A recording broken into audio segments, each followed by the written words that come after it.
Bismillahirrahmanirrahim. Assalamualaikum warahmatullahi wabarakatuh. Alhamdulillah, Allahumma sholli ala sayyidina Muhammad wa ala ali sayyidina Muhammad. Yang sama kita hormati keluarga besar, pejabat, pegawai PT PN 4, bapak-bapak, ibu-ibu, jamaah fardu subuh, insyaallah semuanya dimuliakan Allah Subhanahu wa taala. Amin ya rabbal alamin. Saya mengkhususkan 1 bulan 7 titik untuk tausiah di Pekanbaru dan sekitarnya. 2 titik sebelum sholat Jumat, setelah Jumat, malam Sabtu, Sabtu subuh, dan Sabtu siang. Pekan kedua, bulan ini pekan pertama dimajukan, dipercepat. Termasuklah subuh Sabtu ini kita bisa berjumpa di masjid. Bagi saya masjid ini bersejarah karena saya pulang ke Pekanbaru bulan Agustus 2008, bulan Ramadan. Saya selalu sholat di sini bersama almarhumah ibu saya. Jadi kalau saya rindu dengan almarhumah, saya zuhur mampir ke sini karena dulu kami selalu sholat di sini. Masjid ini strategis, di pinggir jalan, bagus, dingin, apalagi siang Ramadan banyak orang tidur di sini. Saya ada kajian rutin di sini. Dulu setiap siang dan setiap Ramadan saya selalu diberikan kesempatan Ustadz Matoblang dari tahun 2008 sampai sekarang. Mudah-mudahan silaturahim kita bisa tersambung. Tahun 2009 saya diminta oleh Ustadz Dr. Johar Arifin untuk mengisi pengajian di Masjid Islamic Center Bangkinang Selasa subuh.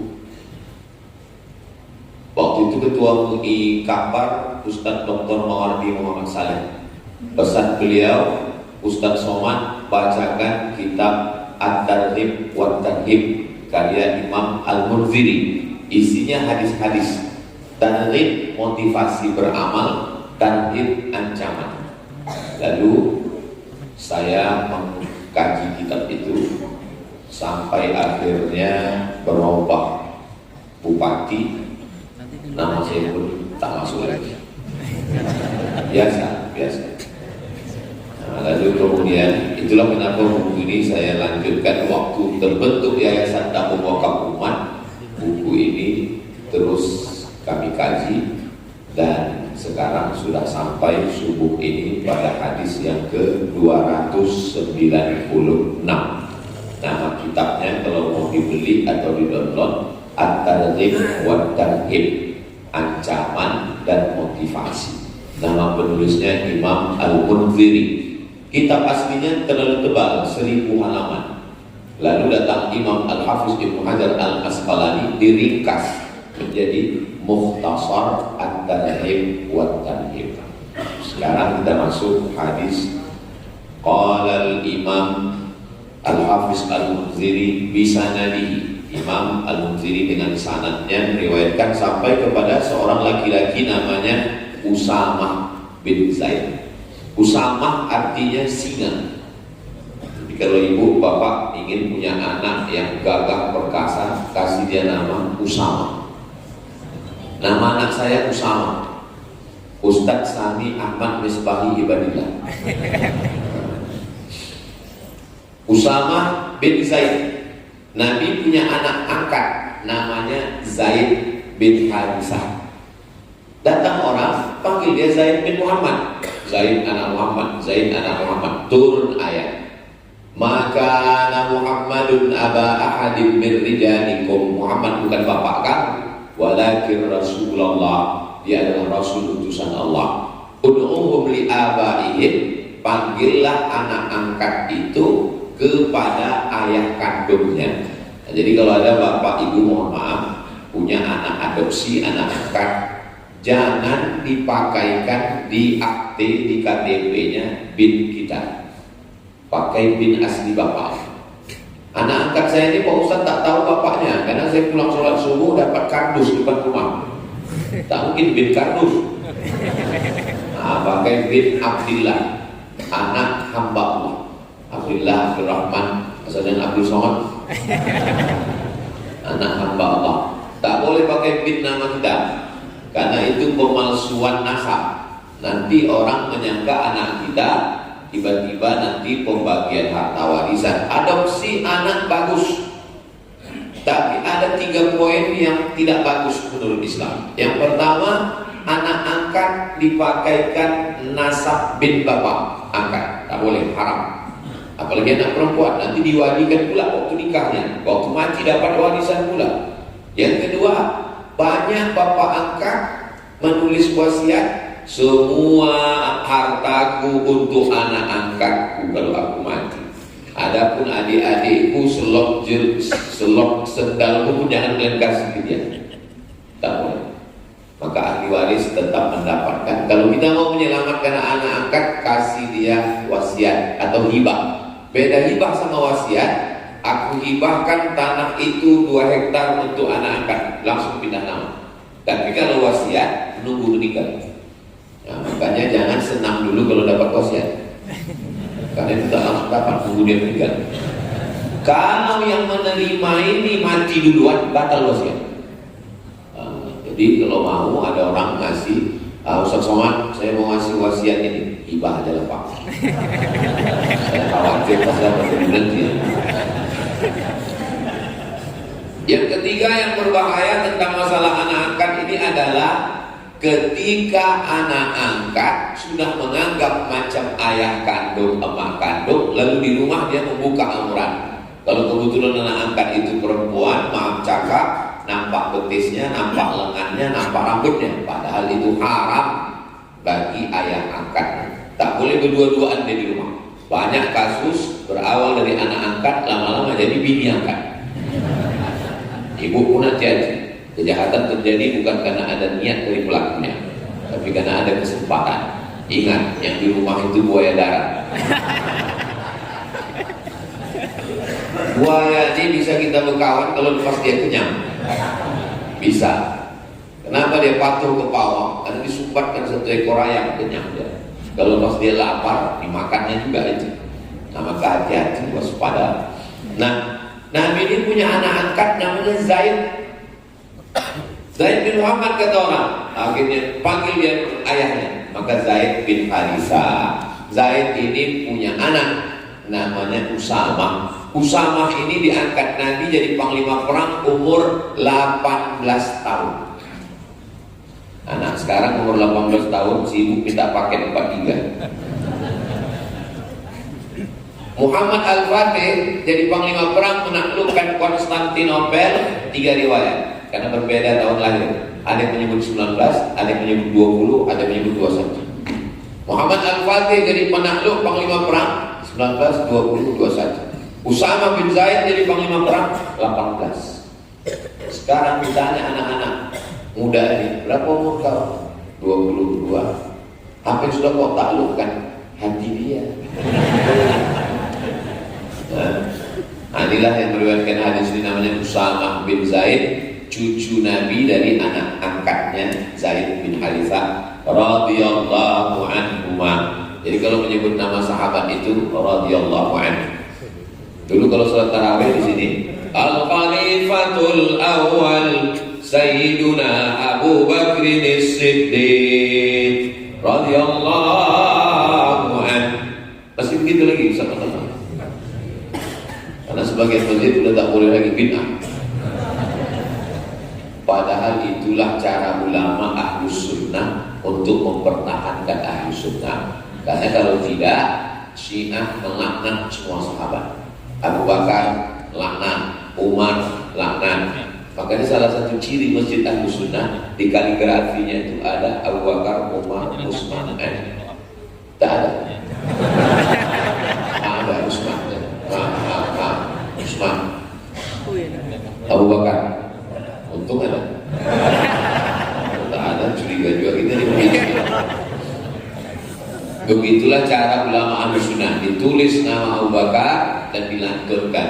Al-Khalifatul Tsani Sayyiduna Umar ibn al-Khattab radhiyallahu anhu.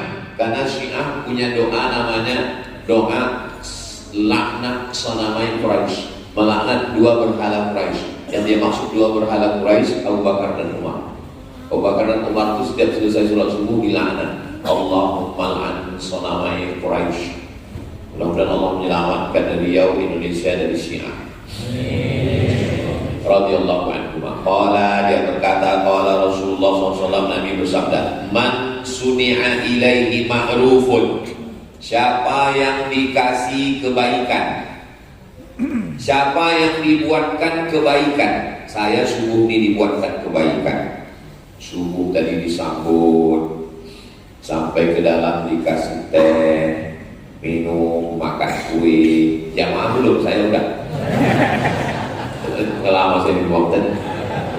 Siapa yang dibuatkan kebaikan, maka gimana cara membalasnya? Faqala li fa'ilihi, maka ucapkanlah pada orang yang berbuat baik kepada kita itu ucapannya, jazakallahu khairan. Jaza Allah, jaza balas, ka engkau, jazaka membalas engkau Allah. Cara menerjemahnya, Allah membalas kebaikan engkau khairan dengan kebaikan. Yang paling bagus dibalas yang sama. Siapa yang berbuat baik kepada kamu, balaslah. Kalau tidak sanggup membalas, doakanlah. Bagaimana cara mendoakannya? Jazakallah khairan. Kalau perempuan, jazakillah khairan. Kalau dua orang, jazakumallah khairan. Kalau banyak, jazakumullah khairan. Kalau ragu, tak usah bunyi. Nah, kalau bunyi, jazakallah khairan. Apa yang kau cakapkan tadi? Aku mendoakan kau. Kenapa enggak kau baca kuat? Aku takut riya. Jaga hatiku, padahal dia tak tahu salah. Faqad ablagha fi tsana, siapa yang sudah mengucapkan jazakallahu khairan, faqad ablagha fi tsana, maka dia sudah cukup untuk memberikan balasan dengan kata-kata pujian. Ini menunjukkan Islam ini agama yang merespon orang lain. Orang buat baik pada kita, jazakallahu khairan. Orang menawarkan sesuatu pada kita, barakallahu fiik. Lahir anaknya, barakallahu laka fil maulud wa syakartal wahid wa ruzikta birra wa balagha asyudda. Datang kita acara nikah, barakallahu lakum wa baraka alaikum wa jama'a bainakum fi khair. Meninggal saudaranya, inna lillahi wa inna ilaihi raji'un. Bersin dia, yarhamukallah. Sekarang kita di zaman orang yang non responsif. Tak ada respon. Kasihnya kue, dia bilang enak pun tidak. Ada sekarang komunikasi orang sekarang sudah miskin respon. Duduk di kursi yang sama, di airport yang sama, menunggu pesawat yang sama, nasibnya sama karena sama-sama delay. La salam walakan. Duduk dan sudah. Pingsannya yang satu ini bukan ditolong, dipoto pula. Ada orang pingsan, di komen sama yang lain, kesian. Mau dibawa kemana hubungan kita? Makanya Islam ini mengajarkan kita komunikasi yang baik. Kalau jumpa sama orang sama yang paling mulia, jumpa saya dengan orang PTPN 4. Dulu ingat saya PTPN 5. Orang jadi 4, macam eselon.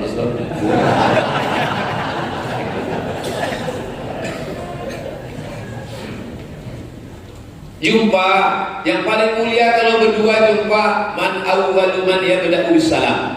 Yang pertama kali mengucapkan salam, itu orang paling mulia. Jadi kalau saya jumpa sama jamaah itu duluan mengucapkan salam. Dia lebih mulia di pandangan Allah. Assalamualaikum Ustaz. Oke, kalau saya jumpa sebelum dia salam, saya dulu Assalamualaikum. Waalaikumsalam. Kenapa? Karena banyak orang menganggap aku kan bos, aku kan pejabat, aku kan orang kaya. Ngapain duluan mengucapkan salam? Enak aja. Kalian yang mengucapkan salam ke saya. Dalam Islam, siapa yang merespon duluan? Macam mana waktu ketemu wajah cerah? La tahqiranna minal ma'rufi syai'an. Jangan sepelekan perbuatan baik. Antal fa'afaka biwajhin talqin. Jumpa dengan orang wajahnya cerah. Jangan jumpa sama orang muka ditekuk macam jeruk purut dipijak gajah. Hancur. Ketika jumpa bersalaman, ma'min muslimaini, dua orang muslim yang tabiani berjumpa wa yatasafahani berjabat tangan, illa ghufira lahuma, diampunkan Allah dosa mereka berdua malam yatafarraqa, sebelum berpisah. Tahadu tahabbu, saling berbagi hadiahlah kamu, maka kamu akan berkasih sayang. Berbagi hadiah, tak bisa ngasih hadiah, mengucapkan terima kasih, syukran, dibalas dengan afwan. Diberi sesuatu kebaikan, mampu membalas, balas. Tak bisa membalas, jazakallahu khairan. Jazakallahu khairan. Jaza, membalas. Ka, engkau. Allah, khairan, kebaikan. Semoga Allah membalas perbuatan baikmu ini dengan kebaikan. Ketika kita mendoakan saudara kita, Allah kirim malaikat. Apa kata malaikat? Amin walaka mithluh. Kabulkan doa orang ini, Allah membalas macam yang kau doakan untuk saudara. Ada 3 orang diundang ke istana raja. Datang raja, dikasih pulpen, pena. Kata yang satu, kok tahu begini gak datang aku tadi? Masa ke istana cuma dapat pulpen? Kata yang kedua, jadilah ada alat tulis daripada gak dapat sama sekali. Kata yang ketiga, aku bukan melihat penanya, yang kulihat adalah siapa yang memberi. Maka nanti ketika aku pergi ditanya orang, itu pena dari mana? Ini pena dari raja. Jadi kita kalau dikasih orang sesuatu, jangan kita tengok benda, kalau macam ini banyak di pasar pagi Aleka. Begitu lamanya kita berkawan, inilah yang bisa kau kasih. Tapi yang kita tengok adalah respon dia sudah berbuat baik kepada kita, maka kita doakan dia, jazakallahu khairan. Wa fi riwayatin, dalam riwayat lain. Ini menunjukkan bahwa satu hadis itu banyak riwayat. Riwayat ini, riwayat ini, riwayat ini. Tak bisa kita mengatakan hanya satu riwayat. Dalam riwayat lain, man uliya ma'rufan, siapa yang diberi perbuatan baik, au usdiya ilaihi ma'rufan, siapa yang diserahkan suatu perbuatan baik. Lafaznya berbeda, maknanya sama, intinya ada orang buat baik sama kita. Berbuat baik berpada-pada, berbuat buruk jangan sekali. Jangan sekali itu maksudnya jangan lakukan. Banyak anak-anak sekarang tak paham. Berbuat baik berpada-pada, berbuat buruk jangan sekali. Maksudnya kita ulang berkali-kali Pak Ustaz. Jangan sekali, maksudnya sekali itu jangan. Nahwahu atau seperti ini. Di mana hadis ini bisa kami dapatkan? Rawahu Tirmidzi. Hadis ini disebutkan oleh Imam Tirmidzi, nama kitabnya Sunan Tirmidzi. Wa qala, dia berkata, hasanun gharib. Hadis ini statusnya hasan. Berapa level hadis? Paling tinggi sahih, di bawah sahih hasan, di bawah hasan dhaif. Hadis sahih hasan dhaif. Tapi kata adanya hadis maudhu. Hadis maudhu bukan hadis. Hadis maudhu itu hadis palsu. Contoh hadis palsu, al-bazinjan syifa'un min kulli da', terong obat dari segala macam penyakit. Itu hadis palsu. Siapa yang membuat? Tukang jual terong. Berlaku. Wa saqata min ba'din nusakh. Hadis ini tidak terdapat di sebagian naskah. Wa rawahu Tabrani. Hadis ini diriwayatkan Imam Tabrani. Nama kitabnya Al-Mu'jam Al-Kabir. Fis Shaghir, dalam kitab Mu'jam As-Shaghir 3. Al-Mu'jam Al-Kabir, Al-Mu'jam As-Shaghir, yang pertengahan Al-Mu'jam Al-Awsat. Mukhtasaran, secara ringkas, tidak panjang. Idza qala ar-rajul, kalau ada orang yang berkata, jazakallahu khairan, Allah membalas kebaikanmu, faqad ablagha fi tsana, maka dia sudah cukup dalam memberikan balasan pujian kata-kata. Bisa membalas dengan yang sama, bagus. Tak bisa balas yang sama, ucapan. Tak bisa ucapan, senyuman. Senyum pun tak bisa, mati aja lah. Masa serendah itu tak bisa kita membalas perbuatan kebaikan orang. Itu hadis 296. Saya menyampaikan hadisnya setengah jam, setengah 6 sampai jam 6. Dari jam 6 ke setengah 7 saya jawab beberapa pertanyaan yang masuk. Nanti pas setengah 7 kita sholat sunat isyraq 2 rakaat masing-masing. Usolli sunnatal isyraq raka'ataini lillahi. Waktu Bapak Ibu sedang sholat sunat isyraq, disitulah saya pulang diam-diam. Kalau tak gitu Pak, saya pulang. Man sholat subha fi jama'atin, siapa yang sholat subuh berjamaah, summa qa'ada yadhkurullah, duduk berzikir niat Allah, majlis. Kabarnya pengajian subuh Ahad di masjid ini dulu sudah terlaksana karena satu dan lain hal off. Mudah-mudahan subuh Ahad nanti berlanjut lagi insyaallah. Karena masjid ini strategis di tengah kota, jalannya bagus, tempat parkir ada, mubazir kalau tidak dimanfaatkan.